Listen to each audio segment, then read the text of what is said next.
MBG speak کے ساتھ بلال ہوری آپ کی خدمت میں حاضر ہے۔ بنگلہ دیش میں 13ویں عام انتخابات کے بعد نہ صرف ارکان پارلیمنٹ نے حلف لے لیا ہے بلکہ طارق رحمان وزیر اعظم منتخب ہو گئے ہیں، اور اس حوالے سے ایک جو مثبت آؤٹ کم ہے وہ یہ ہے کہ جماعت اسلامی بنگلہ دیش اور NCP کے بعد BNP کے ارکان پارلیمنٹ نے بھی یہ اعلان کیا ہے کہ وہ ڈیوٹی فری گاڑیاں نہیں لیں گے، سرکاری پلاٹ کی جو انٹائٹلمنٹ ہے وہ بھی انہوں نے لینے سے انکار کر دیا ہے۔ لیکن ایک اور مسئلہ یہ کھڑا ہو گیا ہے کہ BNP کے ارکان پارلیمنٹ نے بطور رکن پارلیمنٹ تو حلف لیا ہے، لیکن جو اصلاحاتی کمیشن تھا، یعنی ریفرینڈم کے بعد جو اصلاحات لائی جانی تھیں، دستور میں جو تبدیلیاں کی جانی تھیں، اس حوالے سے BNP کے ارکان پارلیمنٹ نے حلف نہیں لیا۔ البتہ جماعت اسلامی بنگلہ دیش اور NCP کے جو ارکان پارلیمنٹ ہیں انہوں نے حلف لیا ہے۔ تو اس حوالے سے آگے چل کر جو یہ اونٹ ہے یہ کس کروٹ بیٹھے گا اور صورتحال کیا رخ اختیار کرے گی، اس پہ ہم آج کے شو میں بات کریں گے۔ اور اگر ہم پاکستان کی بات کریں تو سابق وزیر اعظم عمران خان کی آنکھ کا جو مسئلہ ہے اس حوالے سے متضاد خبریں سننے کو مل رہی ہیں۔ جو بیرسٹر گوہر صاحب ہیں انہوں نے بتایا کہ بینائی بہتر ہو رہی ہے عمران خان صاحب کی، پہلے انہیں گھڑیال نظر نہیں آتا تھا، گھڑی نظر نہیں آتی تھی، اب انہیں گھڑی کی سوئیاں بھی نظر آنا شروع ہو گئی ہیں۔ اور سابق وزیر اعلیٰ خیبر پختونخوا علی امین گنڈا پور نے جو ہے وہ بہت سے انکشافات کیے ہیں۔ وہ کہتے ہیں کہ محسن نقوی سب سے بڑے محسن ہیں عمران خان کے، جتنی کوشش انہوں نے کی ہے بانی PTI کی رہائی کے لیے کسی اور نے نہیں کی، ایون کہ فیلڈ مارشل کے سامنے بھی انہوں نے عمران خان کی رہائی کی بات کی۔ تو یہ کیا معاملہ اور کیا ماجرا ہے، اس حوالے سے بھی آج ہم بات کریں گے۔ ہمارے ساتھ آج اسٹوڈیو میں موجود ہیں طاہر نعیم ملک صاحب، استاد ہیں، تجزیہ کار ہیں، اور ان کے ساتھ تشریف رکھتے ہیں جناب محسن رضا خان، سینئر صحافی، تجزیہ نگار۔ تو ملک صاحب آپ سے بات کا آغاز کرتے ہیں، اور میرا خیال ہے کہ بنگلہ دیش پہ پہلے بات کر لیتے ہیں۔ تو یہ میں پہلے تھوڑا سا آپ کو، چونکہ میں وہاں ہو کے آیا ہوں، تھوڑا سا میں بتا دوں کہ اصل میں یہ قانون ساز اسمبلی نہیں بلکہ دستور ساز پارلیمنٹ بھی ہے، اور جو ریفرینڈم ہونا تھا اس میں مختلف نکات ہیں، اور اس میں ہاں یا نہ کا جو مطلب تھا کہ ہاں کا مطلب ہے کہ آپ اصلاحات چاہتے ہیں، آپ نیا بنگلہ دیش بنانا چاہتے ہیں، اور نہ کا مطلب ہے کہ آپ اسٹیٹس کو برقرار رکھنا چاہتے ہیں۔ اور اس حوالے سے انتخابی مہم کے دوران جو BNP کا موقف رہا وہ ذرا مبہم تھا، کوئی کلیئر سٹینس نہیں تھا۔ اس کے برعکس جو نوجوانوں کی پارٹی ہے NCP یا جماعت اسلامی ہے، اس کا جو موقف تھا وہ بڑا واضح تھا کہ ہاں پہ آپ ٹھپا لگائیں، اور انتخابات میں جو لوگوں کی اکثریت ہے انہوں نے ہاں کے حق میں ہی ووٹ دیا ہے۔ لیکن اب یہ جو کانسٹیٹیوشنل ریفارم کونسل ہے جس نے دراصل اصلاحات کرنی ہیں اور تبدیلیاں لے کے آنی ہیں، مثلا وہاں پہ صرف ایک ایوان ہے، سینٹ کی تشکیل ہونا ہے، اور بھی کافی چیزیں ہیں۔ مثلا یہ ہے کہ جو کسی سیاسی جماعت کا سربراہ ہے وہ وزیر اعظم نہیں ہو سکتا۔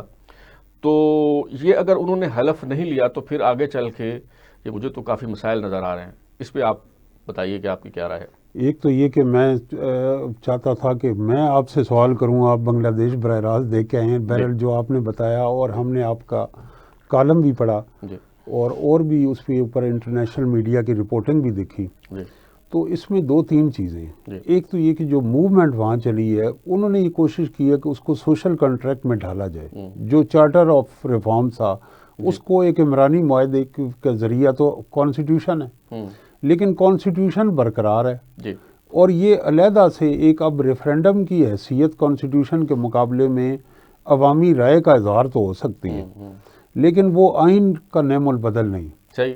اب اس پہ اگر ووٹ بھی لیں تو اس کی کیا ویلیو ہوگی، یہ لیگل ایکسپرٹ بتا سکتے ہیں، لیکن جو ہماری ڈیولپنگ کنٹریز کی ترقی پذیر ملکوں کی تاریخ ہے، افریقہ میں، ایشیا میں اور دیگر لیٹن امریکہ میں، وہاں ایک اٹالین مفکر کی بات یاد آتی ہے کہ the more things change the more they remain the same، اور ایلیٹ اپنے آپ کو ری انوینٹ کرتی ہے۔ تو یہاں پہ بھی جو ترقی کا عمل ہوتا ہے یہ ٹھیک ہے کہ وہاں بیداری ہے اور ایلیٹ کیپچر تھا، اور اس میں پاکستان کے لیے بھی بہت سارے لیسنز ہیں اور کے لیے بھی، لیکن کوئی خاص وہاں تحریکوں کے نتیجے میں تبدیلی نہیں۔ دوسرا یہ کہ اگر آپ سیاسی تحریکیں، یہاں محسن صاحب بیٹھے ہیں، بڑے سینئر جرنلسٹ ہیں، انہوں نے خود کور بھی کی ہیں ایز اے رپورٹر، تو ان انٹینڈیڈ کانسیکوینسز ہوتے ہیں، یعنی موومنٹ چلائی جاتی ہے جی اور اس کے وہ ایشوز بھی جینون ہوتے ہیں، عوامی پذیرائی بھی ہوتی ہے، لیکن جو اس کے نتائج مرتب ہوتے ہیں اس کا فیصلہ کوئی اور نہ اچک لیتا ہے، ہائیجیک کر لیتا ہے۔ ہمارے یہاں افتخار چودھری جی کی موومنٹ ہے، ہمارے یہاں طالب علموں کی موومنٹ 1968 کی ہے، ہمارے یہاں نظام مصطفیٰ ہے۔ جی تو بنگلہ دیش میں کا جو انتشار ہے وہ آپ دیکھیں، ہمارے یہاں اب وہ ہم لوگوں کو بتا رہے ہیں جی کہ ایک تو یہ بات ہے کہ جی ان کے ساتھ زیادتی ہوئی اور وہ ایک المناک طریقے سے سقوط مشرقی پاکستان ہوا۔ اس کے بعد بنگلہ دیش کے اوپر یہ کہ وہی مجیب الرحمان جی جو ایک آزاد مملکت کے وہاں وزیر اعظم بنے، جی تو پرائم منسٹر بننے کے بعد انہوں نے ایک پریزیڈنشل سسٹم قائم کیا، انہوں نے صوبائی خود مختاری ختم کی، جی انہوں نے ون پارٹی رول اسٹیبلش کیے، اور پھر اس سائیکل سے بنگلہ دیش نکل ہی نہیں سکا۔ اب اس کے بعد پھر ان کی فیملی جو ہے ان کو اسیسینیٹ کر دیا گیا، جو بچ گئی وہ رہیں، پھر یہ جنرل ضیاء الرحمان کے ساتھ ہوا ان کی فیملی، تو ایک سائیکل وہ ہے۔ اس سائیکل کو بریک ہونے کے لیے ایک نئے عمرانی معاہدے کی ضرورت ہے، جی لیکن سسٹم جو ہے وہ اتنا طاقتور ہے کہ وہ نئی عمرانی معاہدے کو جگہ دینے کے لیے تیار نہیں۔ اب جو اسٹوڈنٹس کی یہ بات ہے، ہمارے یہاں بھی یہاں بڑے تجزیہ کار کچھ ایکسائٹڈ ہو جاتے ہیں جن زی کی، تو منظم جماعتیں موومنٹس کا فائدہ اٹھاتے ہیں۔ جی افتخار چودھری موومنٹ کا سیاسی جماعتوں نے فائدہ اٹھایا، جو عرب سپرنگ تھی، جی آپ مصر میں دیکھ لیں کہ وہاں تحریر اسکوائر موومنٹ کا فائدہ مرسی اور اخوان المسلمین نے اٹھایا، اور بعد میں پھر وہاں کیا ہوا۔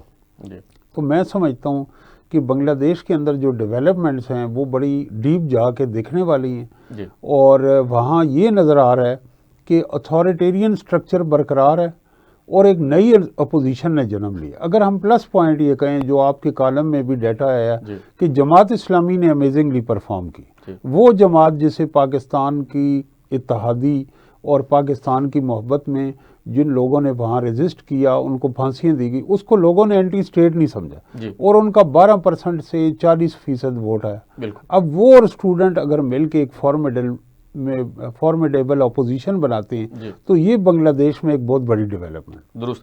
محسن صاحب یہ بتائیے گا کہ پہلے جماعت اسلامی بنگلہ دیش اور این سی پی کے ارکان پارلیمنٹ نے یہ اعلان کیا، اب بی این پی کے جو ارکان پارلیمنٹ ہیں انہوں نے بھی یہ اعلان کر دیا کہ ہم گاڑیاں نہیں لیں گے، جو سرکاری پلاٹ ملتے ہیں ارکان پارلیمنٹ کو وہاں دستور ہے کہ وہ نہیں لیں گے۔ تو کیا لگتا ہے کہ یہ جو اس طرح کے اقدامات ہیں، ہمارے ہاں بھی کچھ لوگوں نے یہ اس طرح کی باتیں کی، مجھے تو یہ کاسمیٹکس قسم کی میز لگتی ہیں، آپ کیا فرماتے ہیں؟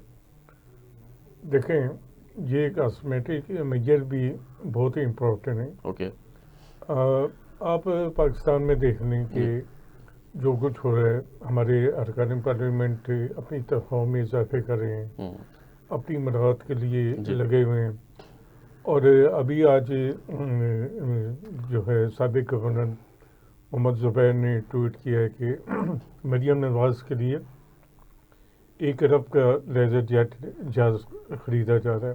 صحیح۔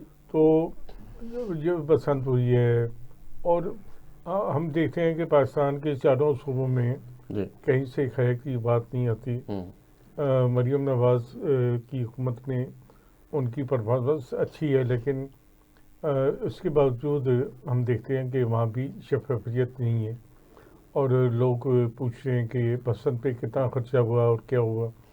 تو ایسے سوالوں کے جواب آنے چاہیے، اور ارکان پارلیمنٹ کو جو ہے وہ عوام کے سامنے جواب دہ ہونے چاہیے۔